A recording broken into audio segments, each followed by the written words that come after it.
Bonjour à tous. Le 16 septembre, à contre-courant. Mais ceux qui espèrent en l'Éternel renouvellent l'enfance.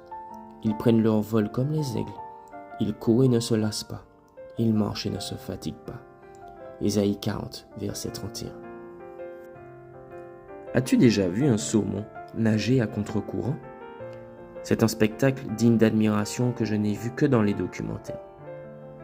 Les saumons naissent dans les eaux douces et passent la première étape de leur vie dans les rivières et les lacs. Mais lorsqu'ils atteignent l'âge adulte, ils migrent généralement vers la mer et vivent comme poissons d'eau salée. Mais quand vient le temps de se reproduire, ils retournent à la rivière pour se reproduire. Pour trouver le bon endroit, le saumon doit surmonter toutes sortes d'obstacles, comme des cascades, des rochers, des courants rapides et des prédateurs.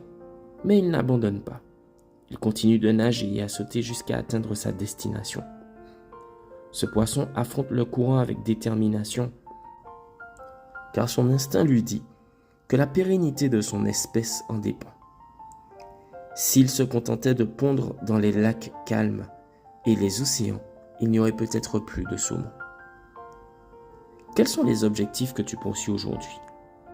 Recherches-tu un partenaire, un diplôme universitaire ou un emploi?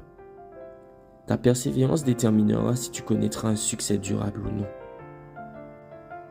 Marie Juten écrit que la persévérance est une qualité qui reçoit moins de crédit qu'elle n'en mérite dans notre recherche sur les histoires de réussite. Nous préférons vanter le génie et la créativité. Et comme nous aimons penser que le génie ne demande aucun effort, nous évitons le travail et la persévérance nécessaires pour en arriver là.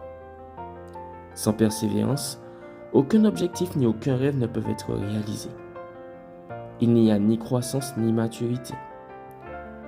C'est pourquoi dans la Bible il y a tant de passages sur la persévérance, la poursuite du chemin et la concentration sur le but final. Je ne sais pas quel est ton objectif aujourd'hui, ni quelle est la force du courant contre lequel tu luttes en ce moment. Ce que je sais, c'est que tu as un Dieu qui promet dans sa parole de te donner chaque jour une nouvelle force et la capacité de marcher et de courir sans te fatiguer. Alors lève les yeux aujourd'hui et rappelle-toi qu'abandonner n'est pas une option. Persévère, lutte de toutes tes forces et rappelle-toi que la gloire de l'être humain ne consiste pas à ne pas tomber, mais à se relever et à continuer jusqu'à atteindre le but. Bonne journée à toi.